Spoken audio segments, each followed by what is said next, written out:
29वें श्लोक का शंकरानंद टीका चल रहा था। ते निरंतर ब्रह्म प्रत्यय आवृत्य महिमना कृष्णम अध्यात्म ब्रह्मास्तम पर्यंतेशो सर्वोपादिशो आत्मत्वेन स्थितम प्रत्येक रूपम वस्तु समस्तं कर्म च इति। वो क्या क्या जान पाते हैं? फल क्या है? ब्रह्म प्रत्यय का आवृत्ति करने का फल है। सर्वत्र ब्रह्म प्रत्यय का आवृत्ति कर रहे हैं जो ये कुर्वन्ति ते, वे लोग जो है निरंतर ब्रह्म प्रत्यय का आवृत्ति के महिमा से संपूर्ण जो अध्यात्म है। अध्यात्म क्या है? ब्रह्मा से लेकर के स्तंभ पर्यंतेशो सर्वोपादिशु, सगल उपाधियों में आत्मत्वेन अनुभव कर लेते हैं। कैसे अनुभव करेंगे? वो भी आत्मत्वेन स्थितम प्रत्येक रूपम वस्तु, प्रत्येक अभिन्न रूपेण अनुभव करते हैं। इतना ही नहीं, समस्तं कर्म च, संपूर्ण अखिलं कर्म माने समस्तं कर्म च, तस्य सुख दुख आदि अनुभूति कारणम कर्म अपि समस्त ब्रह्मैव इति विदुः। सुख दुख आदि का अनुभूति के कारणीभूत जो कर्म है उसको पूर्ण रूपेण ब्रह्म दृष्टि से ही देखता है। कर्म भी ब्रह्म है, शरीर भी ब्रह्म है, सब कुछ ब्रह्म ही है, सारे उपाधियां ब्रह्म है। ऐसे वे जानते हैं, अनुभव करते हैं। ब्रह्म दृष्टि अध्यात्म कर्म च सर्वं ब्रह्मात्रत्वेन विजिज्युर इत्यर्थः। ब्रह्म दृष्टि से अध्यात्म और कर्म सबको ब्रह्मात्र रूपेण अनुभव करते हैं। यथा तोयात् पृथिवीव प्रतीयमानाः तरंगबुद्बुदादयो द्रवत्व शीतत्व शुक्लातादि फिर जलधर्मीर बहिरंतर्व्याप्तत्वेन। भले ही जल से पृथक जैसे प्रतीत होते हैं, कौन? तरंग, बुद्बुद, फेन आदि, लेकिन उन सभी में क्या सादृश्यता है? द्रवत्व है, शीतत्व है, शुक्लता आदि है। इन जल के धर्म के द्वारा भीतर बाहर सर्वत्र व्याप्त होने से पृथक रूपादि संभावित सत्ता अभावात, पृथक रूपता आदि के संभावित जो सत्ता के थे उसके अभाव निश्चय हो जाता है। अभावात जलात न भिद्यन्ते, आप यही निश्चय कर लेते हैं ये जो जल बुद्ध तरंग फेन आदि हैं ये वास्तव में जल से भिन्न नहीं है, किंतु जल मात्रा एवं सबको जल मात्र ही है। भवन्ति तरंगादि आश्रित क्रिया भी तरंगादि अभिन्नत्वेन, तरंगादि में आश्रित क्रिया भी तरंगादि से अभिन्न ही है। तरंगाध्यात्मक तोय मात्रत्वात्, वह भी तरंगाध्यात्मक जल मात्र स्वरूप ही है। जो तरंगादि में क्रिया है वो जल में ही क्रिया है, अलग नहीं है। तरंगादेश तद क्रियायास तोय मातृत्वमेव, जो तरंगादि हो, तन्निष्ठ क्रिया हो, वह सब कुछ जल मात्र ही है। तद्वत् ब्रह्मणोपि भिन्नानि व प्रतीयमानानि, ब्रह्म से भिन्न जैसे प्रतीत होता हुआ अध्यात्मादीनि वस्तुनि, अध्यात्म जो सत्य वस्तु हैं और सत्व चित्व आदिविर ब्रह्मधर्मेर, वहाँ क्या था? द्रवत्व शीतत्व शुक्लत्वादि। यहाँ क्या सादृश्य समान धर्म कहते? सत्व चित्व आदिविर ब्रह्मधर्मेर बहिरंतर व्याप्तित्वेन, भीतर बाहर व्याप्त होने के नाते स्वतः सत्ता भावाद, स्वतः उनका स्वतंत्र कोई पृथक सत्ता न होने से ब्रह्मणों न भिद्यन्ते, ब्रह्म से भिन्न नहीं होते हैं। किंतु ब्रह्म मात्राण्येव भवन्ति, किंतु ब्रह्म मात्र ही है, ब्रह्म के अलावा कुछ भी नहीं है। तद आश्रित क्रिया भी अध्यात्म भिन्नत्वेन, इसलिए इन उपाधियों में आश्रित क्रिया भी वास्तव में अध्यात्म से अभिन्न नहीं है, ब्रह्म से अभिन्न नहीं है। तदात्मक ब्रह्म अभिन्नत्वात्, तद्रूप ब्रह्म से अभिन्न होने के नाते तद अभिन्नाभिन्नत्य तद अभिन्नत्वम नियम है। तद अभिन्न से जो अभिन्न हुआ वह भी तत्से अभिन्न नहीं होता है। अध्यात्मनांच सर्वेषां करणांच ब्रह्ममात्र दर्शनम युक्तम एव इति सिद्धम। इसलिए अध्यात्म तन्निष्ठ सकल कर्म इन सबको ब्रह्ममात्रत्व में दर्शन करना उचित ही है, ये बात सिद्ध हो गया। टिप्पण अथेदानीम अर्जुन से प्रश्नमुत्थापयितुं सूत्रभूत दो श्लोको उच्यते। और अब ये 29 और 30 जो दो श्लोक हैं वास्तव में अर्जुन के अंदर प्रश्न का उत्थापन करने योग्य सूत्रभूता बीजों को बो रहे हैं। सूत्रभूतौ 2 श्लोकों उच्चेत, 2 श्लोकों में कहा जा रहा है। इसी के आधार पर 7 प्रश्न डालता है। 7 प्रश्न में से ये पहला, ये जो 29वें श्लोक में 3 प्रश्न का बीज है। यहाँ ते ब्रह्म कह दिया। किम ब्रह्म? किम ब्रह्म तत्? ते ब्रह्म तद्विदुहु। ये जो कहा, ये सुनते ही मन में आएगा ब्रह्म क्या है। कृष्णम अध्यात्म का, अध्यात्म क्या है। कर्म चाखिलम, अखिल कर्म का स्वरूप क्या है। 3 प्रश्न यहाँ इसी से खड़ा हो जाएगा। इसलिए कह रहे देखो, अतएव भजनस्य प्रयोजन कथन व्याजेन। भजन का प्रयोजन क्या है? यह कथन के बहाने से पृष्ठ बीज भूतासु सप्तसु 3 विषयान याह जरेती। पृष्ठ का बीज भूता 7 जो में से 3 प्रश्न के बीज यहाँ कह दिया गया। यमेव एष वृणोते तेन लभ्य इत्यादि मुंडकोपनिषद में भी है, कठोपनिषद में भी है। मामेव प्रपद्यन्ते, यहाँ गीता में पूर्व में 14वें श्लोक में कहा। और योग सूत्रकार भी कहे ईश्वर प्रणिधानाद्वा, ये भी कहेंगे आगे, योग सूत्र में भी है। इधर भी आगे और एक जगह आएगा, 18वां अध्याय में भी आएगा, है कि नहीं। ईश्वर सर्वभूतानां हृदयेन तिष्ठति ब्राह्मण सर्वभूतानि यंत्रारूढ़ानि माने। इस ईश्वर की शरण में जाओ।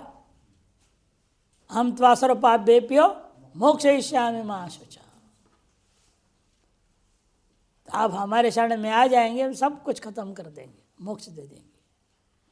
सर्वधर्मान परित्यज्य मामेकम शरणम व्रज। यहाँ पर ईश्वर प्रणिधानाद्वा, ये सब एक ही चीजें हैं।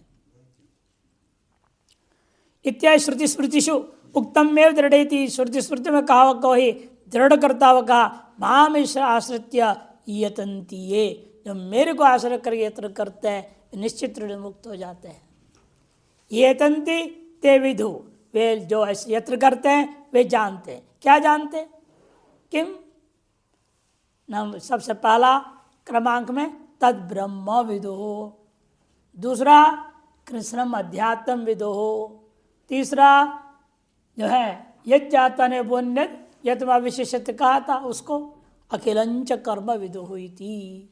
3 प्रश्न का बीच आ गया, जिसको आगे में 8वें अध्याय का पहला और दूसरे श्लोक में ये प्रश्न उठाएगा। अगले अंतिम श्लोक में भाषा अवतरण का नहीं है, शंकरानंद देव अवतरणी का। सर्वस्य ब्रह्ममात्र दर्शन परास्त उपासका न केवलम अध्यात्म कर्मणो रेव ब्रह्ममात्र विदु किंतु अधिभूतादिनम अपीत्याह। सर्वत्र ब्रह्मातृत्व का दर्शन करने वाले वे जो महान निगुण ब्रह्मोपासक है या सगुण ब्रह्मोपासक हैं, वे न केवलम अध्यात्म कर्मणो रेव, केवल अध्यात्म ब्रह्म और कर्म इन 3 को ही जानते हैं, ऐसी बात नहीं है। ब्रह्मात्म विदु इतना, किंतु अधिभूत आदियों को भी ये ब्रह्म दृष्टिया ही जानते हैं, अनुभव करते हैं। साधिभूताधिदैवं मां साधियज्ञञ्च ये विदुः प्रयाण काले च मां ते विदुर्युक्तचेतसः।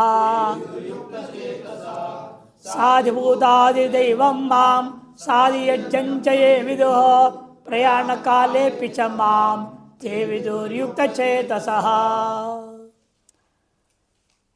इन चीज़ों को भी वे ते विदु, युक्त चेत से युक्त चित्त वाले वे सगुण ब्रह्मोपासक हैं, वे इन चीज़ों को भी वे जान लेते हैं, उनके अनुभव में आ जाता है।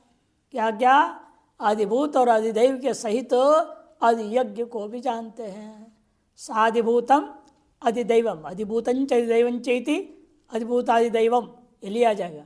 फिर सा के साथ समास कर दो, साधिभूताधिदैवम, अधिभूत अधिदेव अधियज्ञ, ये 3, वो 3 और 3 6, और अंत में 7वां कहते प्रयाण काले पीछा, और प्रयाण काल के बारे में वो जान लेगा। 7वां प्रश्न क्या होता है? प्रयाण विषयक ज्ञान, मरणोत्तर काल गति विषयक ज्ञान भी। उत्तरायण मार्ग जाएगा, दक्षिणायन मार्ग जाएगा, या जैसे ऋषभ वगैरह नहीं पढ़ा रहेगा, या मुक्त होगा? चार ही तो है गति, प्रधान तो दो ही है। तीसरा अधोगति कह दिया, उत्तरायण मार्ग दक्षिण दोनों ऊर्ध्व गति, और अधोगति के जय सुमरेश्वर से लेकर के नरक पर्यंत। और चौथा ये है कि मुक्त हो जाना, वहां गति नहीं कहा जाएगा, वो मुक्ति।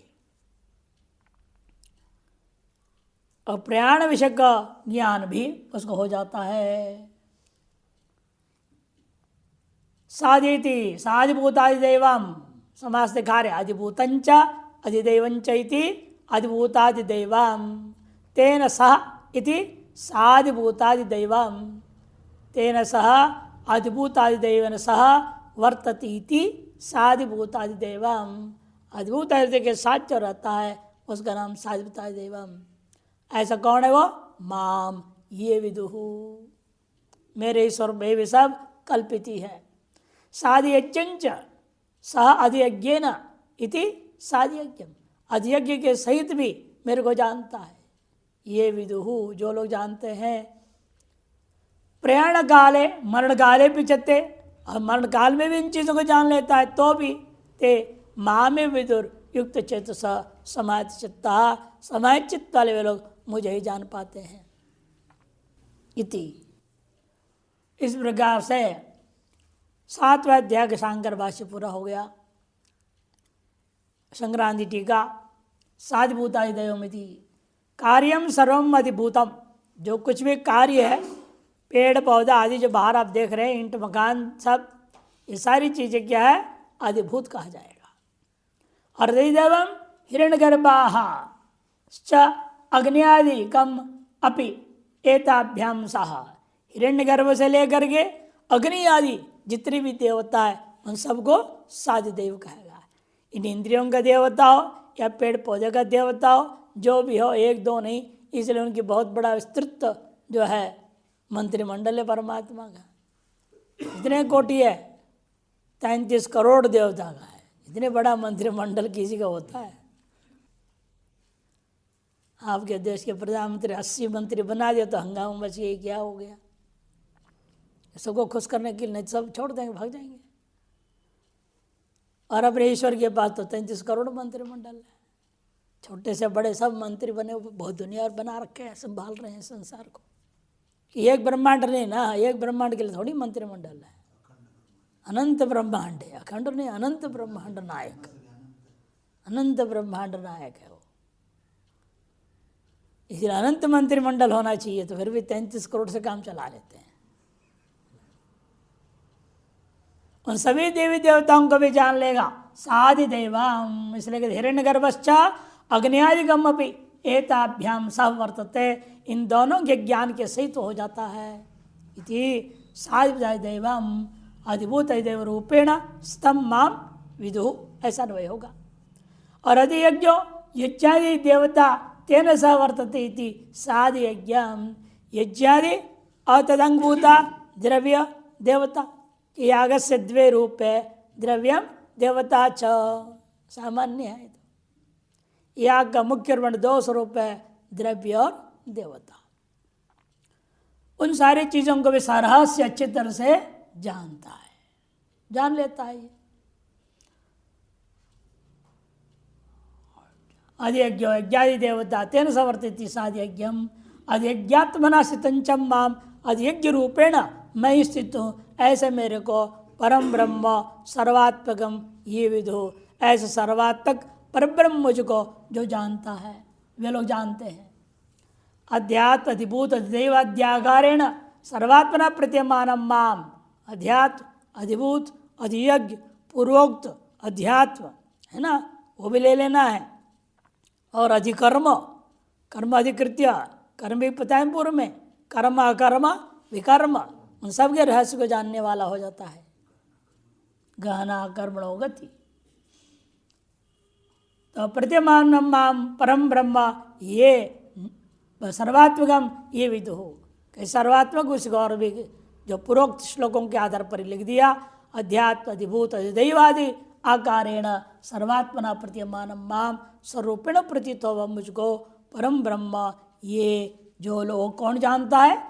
युक्त चेतसः, नित्य निरंतर समाधि निष्ठया संभावित अप्रतिबद्ध वृत्तिया ब्रह्मविदम सर्वमहं चैति सर्वं ब्रह्मविदुः ते मय्येव ब्रह्मणि युक्त चेतसः।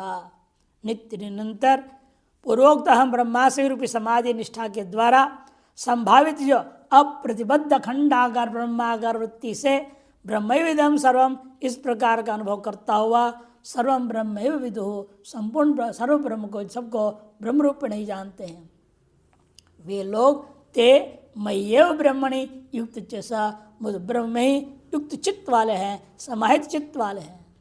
समय चित्ता भूत्वा ऐसा होकर प्रयाण काले उत्क्रांति समय पी।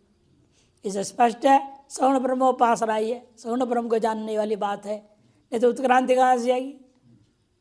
निर्गुण ब्रह्म को जानेगा, अनुभव करेगा तो न तस्य प्राणा उत्क्रामंती यही वो समलीयंत है।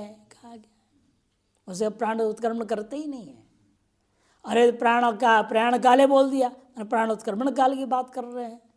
इसे स्पष्ट है ये सगुण ब्रह्मोपासना से भी इतने वह सर्वम ब्रह्म ज्ञानवान हो जाए, सर्वज्ञ हो जाता है। प्रयाण काले उत्क्रांति समय पिच देहेन्द्र प्राण मनोबुद्ध्यादि नाम व्याकुली भाव काले अपि देह इंद्रिय प्राण मन बुद्धि आदि व्याकुलित हो जाते। जब मरने का क्षण आते हैं चाहे जितने बड़े साधक होगा उसे व्याकुल हो जाता है, घबराहट हो जाती है। जब मर्म प्रदेशों से प्राण निकलने लगता है बहुत संकट होता है, बहुत कष्ट होता है उसको। अब देखो लखवादी हो जाते कितना कष्ट आदमी को होता है उसमें।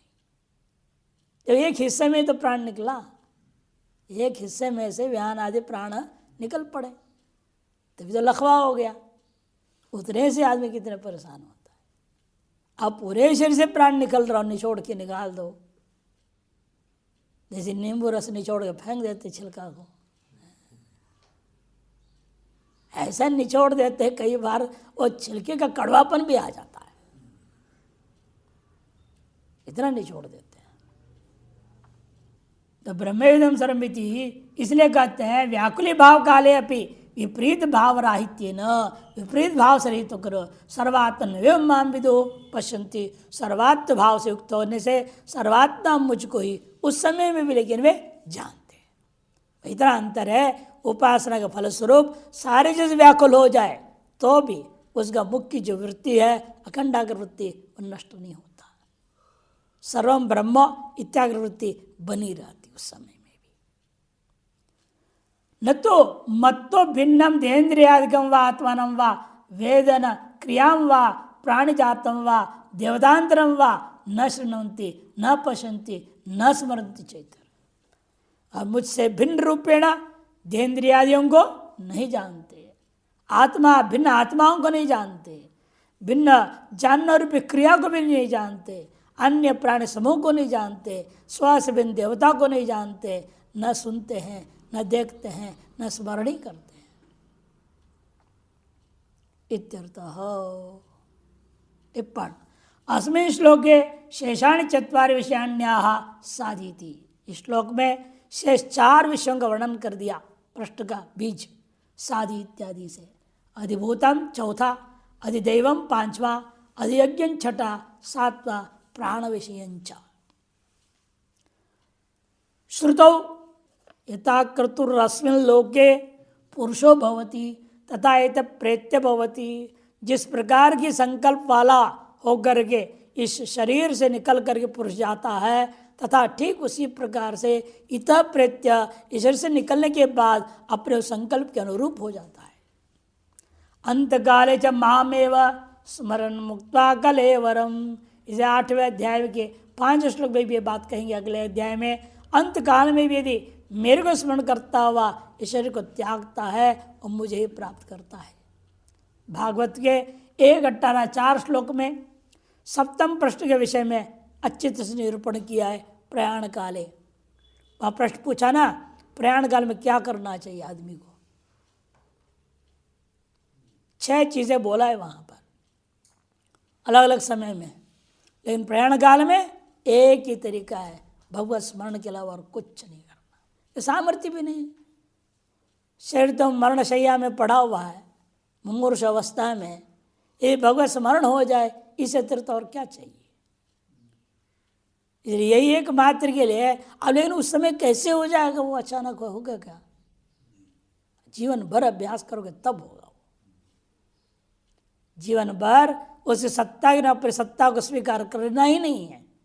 उसकी सत्ता से मेरी सत्ता है और मैं वास्तव में करता नहीं हूँ, भोगता हूँ मैं निमित्त मात्र। निमित्त मात्र भव सव्यसाच। इस भाव से जो जिएगा उसी को अंत में स्मरण में आएगा।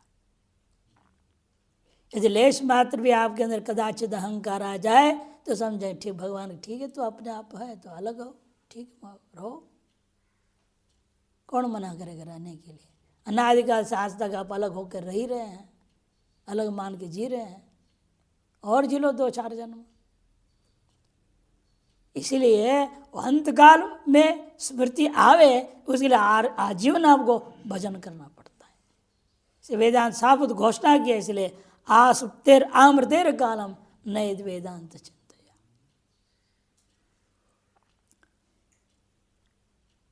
सप्तम प्रश्न विषय निरूपितम अपि च इति निपाताभ्याम। अपि और च 2 यहाँ पर दिया है। इन दोनों निपातों से क्या कहना चाह रहे हैं? मुमूर्ष अवस्थायाम कर्णग्राम से व्यग्रतया ज्ञान असंभव है। अपि मुमूर्ष अवस्था में कर्णग्राम के व्यग्र होने के कारण ज्ञान भले संभव नहीं है। मई समाहित चित्ता नाम उक्त ज्ञानवताम, लेकिन आजीवन जो मुझ में ही चित्त को समाहित किए हुए हैं, उक्त ज्ञान वाले हैं, वे भगवत तत्व ज्ञानम अयत्न लभ्यम, उनके लिए उस मरण काल में भी, उस मूर्छ अवस्था में भी भगवत तत्व का ज्ञान अयत्न लभ्य हो जाता है। इति द्योतितम भवति इत्येवं प्रकारेण सप्तमाध्याये अत्र उत्तमाधिकारिणं प्रति ज्ञेयं मध्यमाधिकारिणं प्रति ध्येयं च क्वचित् लक्षणया क्वचिन् मुख्यया वृत्त्या तत्पदा प्रतिपाद्यं ब्रह्म प्रतिपादितं भवति। इस प्रकार से इस 7वें अध्याय में उत्तमाधिकारी के लिए ज्ञेय ब्रह्म का और मध्यमाधिकारी के लिए ध्येय ब्रह्म का कहीं लक्षणा से कहीं मुख्य वृत्ति से ही साक्षात तत्पद प्रतिपाद्य ब्रह्म का प्रतिपादन कर दिया गया। जिस अध्याय के सारूप्यण श्लोक है, कृष्ण भक्तैरयत्नेन ब्रह्म ज्ञानम अवाप्यते इति विज्ञान योगाख्ये सप्तमे संप्रकाशितम। अयत्नेन परमात्म भक्त, ब्रह्म चिंतन करने वालों के लिए बिना कोई खास प्रयत्न किए ब्रह्म ज्ञान आयास प्राप्त हो जाता है। इस प्रकार से विज्ञान योग नाम के 7वें अध्याय में इन तत्वों को प्रकाशित किया गया है। अथाष्टमो अध्याय, इसके लिए भाष्यकार अवतरणिका दे रहे। पहला श्लोक का अवतरणिका, ते ब्रह्म तद्विदो कृष्णम इत्यादिना भगवता अर्जुन से पृष्ठ बीजानी उपदिष्टानी अथ तत्प्रश्नार्थम माह। अर्जुन उवाच करके बोलेगा, ते ब्रह्म तद्विदो कृष्णम कहा था इत्यादि के द्वारा भगवता भगवान से द्वारा अर्जुन के यो प्रश्न करने योग्य बीजभूता पृष्ठ बीजानी, पृष्ठ के बीजों को उपदिष्टान उपदेश किया गया। अतः तत्प्रश्नार्थम, वह प्रश्न के लिए यह पूछ रहा है।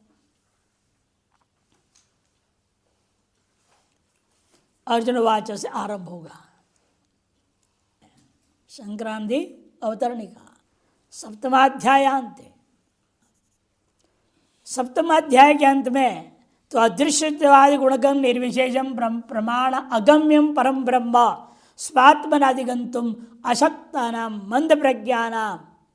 अदृश्यत्वाद गुण वाला निर्विशेष जो प्रमाणों से अगम्य साक्षात अप्रोक्ष जो ब्रह्म है, परम ब्रह्म, उसको अपने आत्मा से अभिन्न रूपेण अधिगंतुम अशक्ता नाम, अनुभव करने में असमर्थ जो है मंद प्रज्ञों के लिए भेद दर्शन हेतुभूत बाह्य वासना पट निशेष निवृत्तिया, भेद दर्शन कारणभूता बाह्य वासनाओं का एक पटल सा बना हुआ है, उसको पूर्ण रूप में निवृत्ति पूर्वक चित्त प्रसाद सिद्धौ अंतरण शुद्धि की प्रसिद्धि के लिए निर्विशेष ज्ञान योग्यता सिद्धि निर्विशेष ब्रह्म ज्ञान की योग्यता को संपादन करने के लिए सगुण ब्रह्मोपासनम उपक्रम्य सगुण ब्रह्मोपासना को उपक्रम करके कहा गया था। ते ब्रह्म तद्विदु करके इत्यादि ना अध्यात्म अधिभूत अधिदैव अधियज्ञादि नाम ब्रह्म अभिन्नत्व दर्शन लक्षणम उपासनम सूचित्वा अध्यात्म अधिभूत अधिदैव अधियज्ञ अधिकर्म इत्यादि सारी चीजें ब्रह्म से अभिन्नत्व दर्शन रूपा सगुण ब्रह्म के उपासना को संकेतित करके इदानीम ब्रह्मादिनाम स्वरूपम विविच्य वो सगुण ब्रह्म उपासना भी अच्छे ढंग से हो, उसके लिए सबको अच्छी तरह से समझना पड़ेगा। ब्रह्म क्या है, अध्यात्म क्या है, अधिदैव क्या है, अधिभूत क्या है, अधियज्ञ क्या है, ये सब जाने बिना कर्म का वास्तविक स्वरूप क्या, अधिकर्म अधिप्राण क्या है, जब प्रयाण काल में जानना है। इन सारे चीज़ों को सातों के बातों को जाने बिना हम उपासना ठीक ठीक नहीं कर पाएंगे। इसके लिए अर्जुन उन सातों को विस्तार से जानने के लिए प्रश्न डालेगा। इदानीं ब्रह्मादि नाम स्वरूपम विविच्य दर्शयितुम ब्रह्म आदि उन सातों के स्वरूप को अलग अलग करके स्पष्ट दर्शाने के लिए प्रयाण काले मोक्ष कर्तव्यंच ध्यातव्यम प्राप्तव्यंच वस्तु और प्रयाण काल में इस मोक्ष के द्वारा, यहाँ देखो मुमूर्षु नहीं बोले मुमुक्ष हो कह दिया शंकरानंद ने, मुमूर्षु को भी मुमुक्षु कह दिया। प्रयाण काल में क्या होता है, मुमूर्षु होता है, लेकिन मरण उन्मुख है, मरण की इच्छा है, बस भगवान ले जाओ। कई लोग बोल भी देते हैं, बुरा हालत में रहते हैं, हे भगवान जल्दी उठा लो मुझे यहाँ से, मुमुक्षु थोड़ी है। लेकिन यदि पूर्व में वेदांत अभ्यास किया है तो मुमुक्षु भी है। कर्तव्यम, उस कर्तव्य क्या है, ध्यातव्य क्या है, प्राप्तव्य क्या है वस्तु, उसको प्रतिपादन करने के लिए प्रतिपादितुम पुनरावृत्ति सहित रहित स्थान यो स्वरूपम बोधयितुम, पुनरावृत्ति रहित स्थान और पुनरावृत्ति सहित स्थान, उत्तरायण मार्ग और दक्षिणायन मार्ग, उन मार्गों को भी स्वरूप बताने के लिए स्वरूपम बोधयितुम कर्मिणाम उपासकनांच गंतव्यम मार्ग प्रदर्शितुम, अतः कर्मी और उपासक इनके गंतव्य जो मार्ग है उनको दर्शाने के लिए अष्टमाध्याय आरभ्यते, 8वां अध्याय आरंभ किया जाता है। तत्रादौ ते ब्रह्म इत्यादि ना निर्दिष्टानाम, पूर्व श्लोकों में 2 श्लोकों में ते ब्रह्म विदु इत्यादि के द्वारा निर्दिष्ट ब्रह्मादि पदानाम अनेकार्थत्वात्, ब्रह्मादि पदानाम अनेकार्थत्वादत्र होना चाहिए, 2 न है ना, 2 न है वहाँ, 2 न को काट के दत्र लिखो, अनेकार्थत्वाद अत्र, इस तरह से योग्यम अर्थम अजानानस्तद भूत्सया अर्जुनोवाच, ऐसे संक्रांति अवतरणिका का अंतिम लाइन में ब्रह्मादि पदों के अनेक अर्थ है, अध्यात्म का भी अनेक अर्थ है, अधिदेव का भी अनेक अर्थ है ना, अधिभूत का भी अनेक अर्थ है, अनेक अर्थ हर पद का है। इसलिए सम्यक अर्थ को जाने बिना हम उपासना कैसे करेंगे। अजानानः, योग्य अर्थ को न जानते हुए उसका जो है उपासना करना कैसे संभव था, इसीलिए उसकी योग्य अर्थ को जानने की इच्छा से बुभुत्सया अर्जुन उवाच, अर्जुन प्रश्न डालता है। अर्जुन उवाच किम तद ब्रह्म किम अध्यात्मं किं कर्म पुरुषोत्तम अधिभूतं च किं प्रोक्त मधिदैवं किमुच्यत। किं तद ब्रह्म किम अध्यात्मं किं कर्म पुरुषोत्तम अधिभूतं च किं प्रोक्तम अधिदेवं किमुच्यते। किमुच्यते होना चाहिए, ये मात्रा नहीं है। किम तद ब्रह्म, अर्जुन कहता है, अर्जुन उवाच किम तद ब्रह्म किम अध्यात्म, अध्यात्म क्या है, कर्म क्या है, अधिभूतं च किम, अधिभूत क्या है, और अधिदैवम किम उच्यते। यहाँ भी उसने 5 प्रश्न को इकट्ठे डाला है। हे पुरुषोत्तम संबोधन है। अरे मुझसे क्यों पूछ रहे हो ये सब बातें?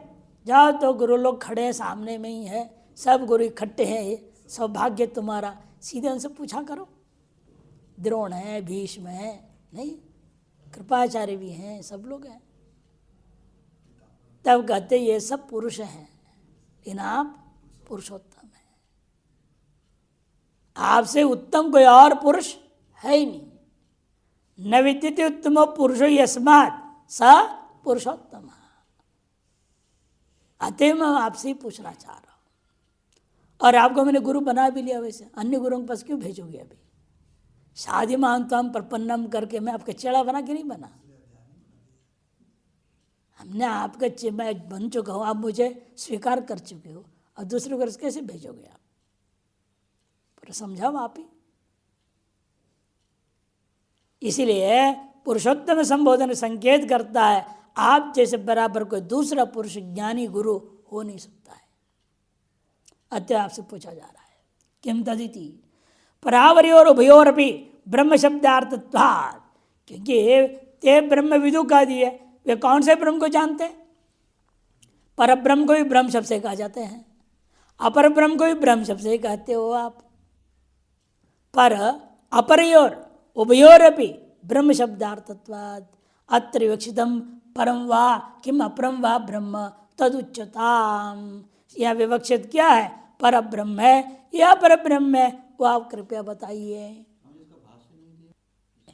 आत्मानम देहम अधितिष्ठति इति, यह होना जरूर हो गया है। इत्यध्यात्मत्वम, आत्मानम माने देहम अधितिष्ठति इति, देह को जो अधिष्ठित करता है उसका नाम अध्यात्मम। प्राणेन्द्रियादि नाम प्रतीचश्च संभवती, प्राणेन्द्रियादियाँ जो प्रतीचि में है, पृथक्त्वेन प्रतीत हो रहा है जो, वो संभव है, इसलिए उनको लिया जाए या कोई और चीज़ अध्यात्म का अर्थ है। प्राण इंद्रिय आदियों को लिया जाए, या जो अंदर जीवात्मा जिसको कहते हैं, प्रत्येगात्मा कहते हैं, उसको अध्यात्म शब्द से लिया जाए। किसको लिया जाए? ये मन में आया अर्जुन के। तस्मात् किम अध्यात्मम प्राणो वा श्रोत्रादि वान दिख रहा है, वान अनुस्वार दिख रहा है, और रेफ होना चाहिए। श्रोत्रादिर्वा उत आत्मा वा, श्रोत्रादिर्वा उत आत्मा वा, ऐसा होना चाहिए। उत आत्मा, प्राण को लिया जाए या श्रोत्र इंद्रियों को लिया जाए अथवा आत्मा को लिया जाए। कर्मणोपि श्रौतम स्मार्तम लौकिकंचिति त्रैविद्यात्, कर्म शब्देन किम विवक्षितम। कर्म 3 प्रकार के, श्रौत, स्मार्त और लौकिक। 3 प्रकार के होने से हमें निश्चय करना पड़ेगा कर्म शब्द से आप किस कर्म को कहना चाह रहे हैं। किम विवक्षितम। भूतानां कार्य कारण भेदेन पृथिव्यादि भेदेन च अनेकत्व संभवात्। भूत भी क्या है? कार्य कारण भेद से, पृथिव्यादि भेद से अनेकत्व संभवात्। अधिभूतम इति किम प्रोक्तम, आप अधिभूत से किसको कहना चाह रहे हैं? इतना ही नहीं, किंच अधिदैवतम इति अग्नियादियो देवाः सर्वे उतयुग देशो वा। कि अधिदैवतम शब्द से भी अग्नि आदि सभी देवताओं को लिया जाए, अग्नि आदि सभी देवताओं को लिया जाए, या एक देश किस एक का देवता को लिया जाए, या इन सभी देवताओं का असली मालिक सीधा हिरण्यगर्भ को लिया जाए, किसको लिया जाए? तत्संबंधी यत् किंचित क्रियांतरम वा किम उच्यते, या तत्संबंधी उनके कोई विशिष्ट क्रियांतर क्रिया विशेष को ले लिया जाए। टिप्पण पुरुषोत्तमेति संबोधने न ज्ञापयति ईश्वर विषय को मोह अस्ति मयि यतो ही अहम पुरुषेषु त्वाम उत्तम इत्येव मन्ये। अभी ईश्वर संबंधी मोह नष्ट नहीं हुआ है। मोह कितना बताया था? कितने प्रकार के मोह है? हर आदमी के पास है, पता नहीं आपके पास क्या है। आपकी अपनी संपत्ति का आपको पहचान नहीं, आश्चर्य की बात है भाई। 3 प्रकार के हैं, उसको हम 2 करते मुख्य रूपेण, ईश्वर संबंधी मोह और स्वरूप संबंधी मोह। ईश्वर संबंध में 2 भाग हो जाता है, एक खुद ईश्वर को और ईश्वर की तरफ बताए शासन जो धर्म को। ये 3 कह दो सीधे, धर्म संबंधी मोह, ईश्वर संबंधी मोह और स्वरूप संबंधी मोह। धर्म संबंधी मोह खत्म हो गया, 6 अध्याय में बता दे तुम्हारा धर्म क्या है, स्वकर्मणात्म अभ्यर्च, आगे भी कहेंगे। इनका अपना कर्म क्या है, वर्णाश्रम धर्म के कर्म भी बताएंगे। पूर्ण वर्णन कर दिया, कर्मण्येवाधिकारस्ते मा फलेषु कदाचन, स्वधर्मे निधनम श्रेय परधर्मो भयावह इत्यादि से धर्म संबंधी मोह खत्म कर दिया। लेकिन आप ईश्वर संबंधी मोह खत्म कर रहे हैं। ये संकेत कर रहा है मैं आपको ईश्वर नहीं मान रहा हूं, हम पुरुषों में आप एक उत्तम है, इतना ही मानता हूं। क्योंकि अभी ईश्वर मोह मिटा नहीं है, इसलिए उसको पुरुषोत्तम विशेषण देना पड़ रहा है। वही समझा रहे हैं, इस समय ज्ञापित किया जा रहा है ईश्वर विषय को मोह अस्ति, ईश्वर विषय को मोह अस्ति मई, ये तो ही जिसलिए कि हम आपको पुरुषेषु त्वाम उत्तम इत्येव मन्ये, पुरुषों में मैं आपको उत्तम पुरुष करके केवल मानता हूं। उत्तमत्वं च त्वयि मन्ये तो त्वया पूर्व प्रदत्तोत्तरा ज्ञाप्यते तम सर्वविदसि न किंचित अज्ञेयोसि। आप अंदर उत्तमत्व इसलिए भी मान रहा हूं क्योंकि आप में मैं त्वयि मन्ये उत्तमत्वम, यतः जिसलिए कि त्वया पूर्वम प्रदत्तोत्तरा, आपने मैंने जो जो प्रश्न डाला इसको झटिति बिना कोई संकोच, बिना कोई रुकावट, बिना सोचे फटाफट जवाब देते आ रहे हैं। इसे लगता है आप कोई साधारण व्यक्ति नहीं, आप सर्वज्ञ हैं। प्रदत्तोत्तरा ज्ञाप्यते तम सर्वविद अस्ति न किंचित अज्ञेयो अस्ति, आपके अंदर कुछ भी अज्ञेय नहीं है और जानने योग्य कुछ और बचा नहीं है, आप सब कुछ जानते हैं ऐसा लगता है। केचित कुछ लोग यहाँ पर 7 प्रश्न मानते हैं, हाँ, अष्टवा षड प्रश्न अष्टवा द्वाभ्याम श्लोकाभ्याम पृष्ठिति मन्यन्ते। कुछ लोग 6 प्रश्न मानते हैं, कुछ लोग 8 प्रश्न भी मान बैठे हैं। तन्न लेने ठीक नहीं, क्योंकि इसी 8वें अध्याय के 28वें श्लोक के भाष्य के अनुसार 7 ही प्रश्न मानना पड़ेगा। और भाष्यकार अंत में कहते हैं इस अध्याय में 7 प्रश्नों का जवाब दे दिया गया। ऐसे जो भाष्यकार कह रहे हैं उसे ज्ञापन होता ना 6 ना 8, 7 ही ठीक है। ब्रह्म अध्यात्म कर्म अधिभूतम अधिदेवमिति 5 विषय का प्रश्न प्रथम श्लोके पृष्ठा अर्जुनेन, 5 विषय प्रश्न अर्जुन के द्वारा पहला श्लोक में पूछा गया है।